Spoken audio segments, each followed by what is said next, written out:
to you, that's your cue to say, big old barn. Okay, ready? Big old barn. And I might say, better get on down to the Big old barn. Got it.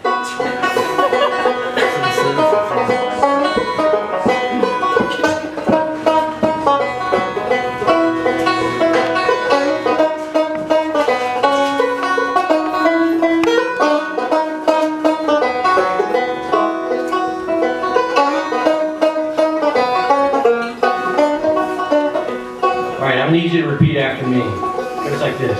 There's a big old chicken in the old John Deere. Try that. There's a big old chicken on the old John Deere.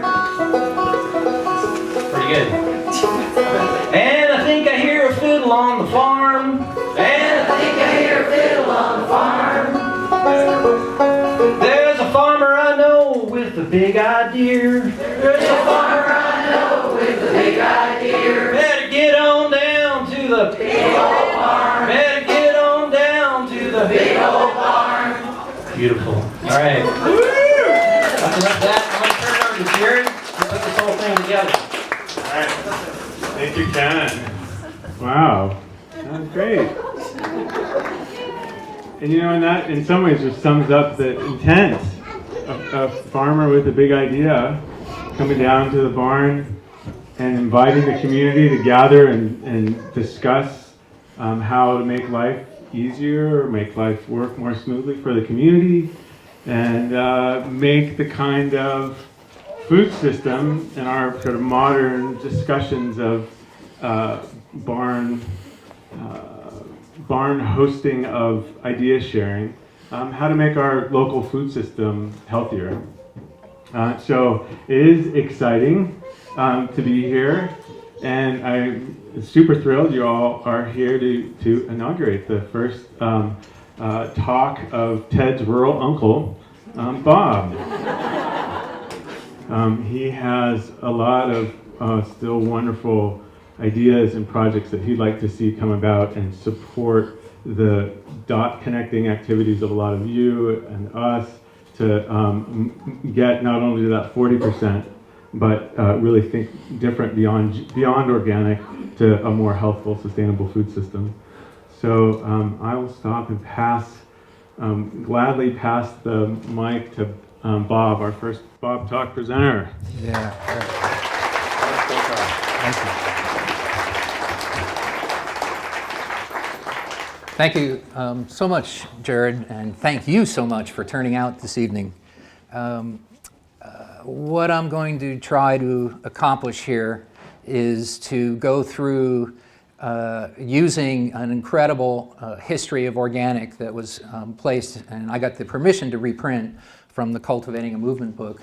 I've picked out a number of these dates and experiences to tell you the human story around how some of these things came about over the last 35, 40 years. I've been observant of them, or I've been part of them and involved with them, and I'm going to share it for you. First, I want to thank Jared and Nancy and the entire Pie Ranch team for inviting me to kick this off. It's on one level, it's daunting. On another level, I know the organic history in my sleep, so if I kind of nod out, wake me up and I'll get rolling again. I wanted to get a little sense of the audience before I jumped into this. I was thinking earlier of having people stand up, and I think I'll use hands process instead. Now, be truthful. Everybody over 60, raise your hands. Wow. Over 45. Over 20. People are slapping each other, you know. So you get a sense that we've got a multi-generational, remarkable multi-generational community in this room. How many have ag experience, actually farming or around ag? Well, less than I would have expected. How many have met with or written to elected officials involved in the world of policy? More than I would. Fantastic. And how many people in here would call themselves accomplished public speakers, would feel very comfortable standing up in front of an audience and telling their stories? 5 or 6. Okay, I'm going to call each one of you up. How many farmers in the United States? Quick shout out. Not enough. 2.2 million, give or take.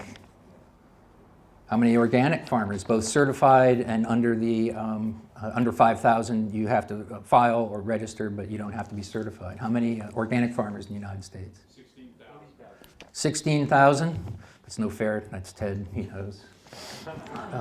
Jane? What Ted said. Ted can't have a talk, unfortunately, because he's Ted.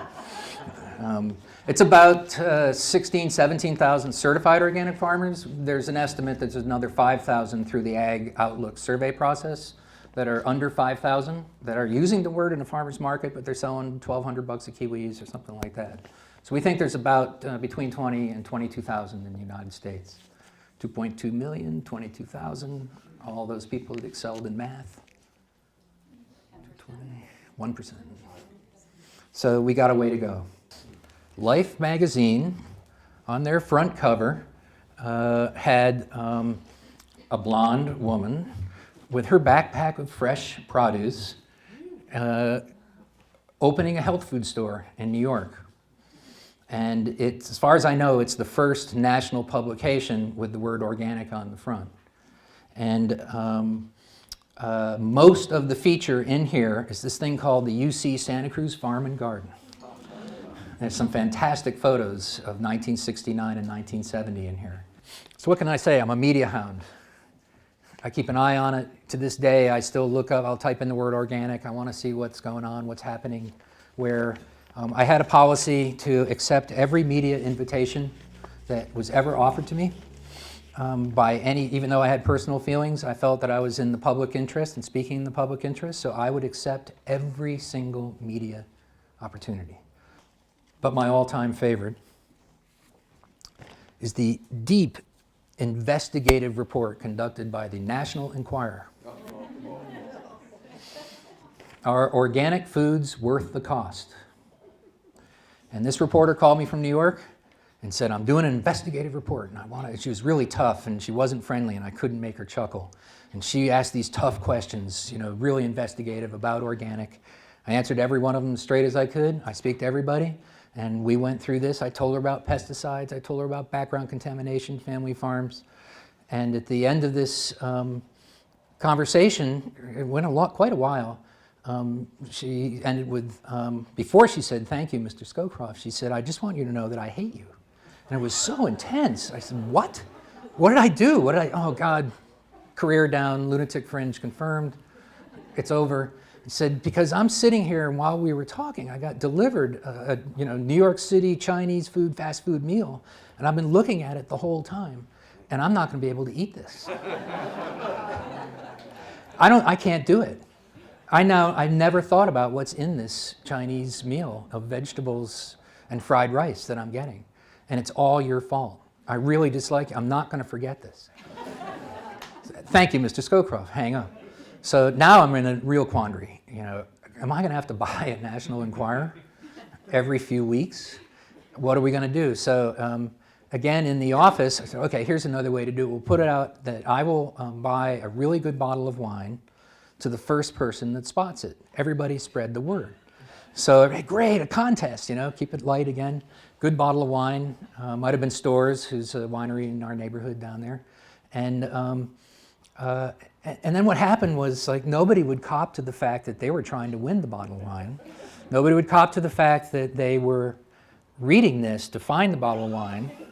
And then we spread it wider into the industry. And finally, this wonderful woman came up and said, my great aunt was at the hairdresser whose friend handed them the National Enquirer and said, do you know anything about organic? And my great aunt gave it to my friend who gave it to me. I know she bought it herself, but she had to tell me this long story of how she got the National Enquirer and won the award. Here's the story. It's totally straight. It totally reflects concerns about background contaminant. And then the last sentence, are organic foods worth the higher cost?